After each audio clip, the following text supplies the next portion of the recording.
देखिँदैन कतै घाउ, छैन कतै दुखाइ, कसरी भनौँ? नदुख्दा नदुख्दै पनि धेरै दुख्ने रहेछ। हृदयमा आगो बल्दैछ, आँसु झरिरहेछन् मट्टितेलको स्वरूपमा।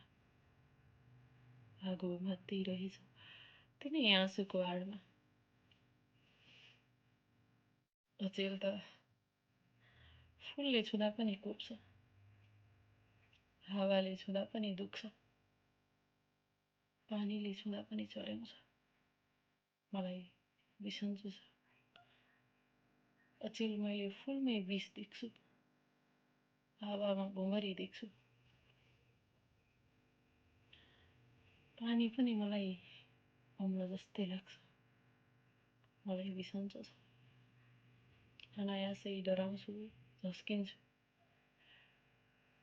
तर थाहा छ मैले मुस्कुराउन बिर्सेकी छैन,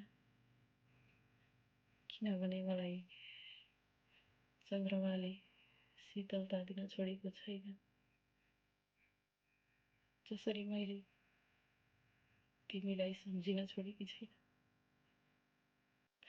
म मेरो लागि आत्तिएकी छैन।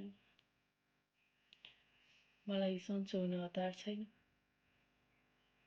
बस तिमी सन्चो भइदिनु। अवश्य सन्चो। तिमीलाई पनि छैन।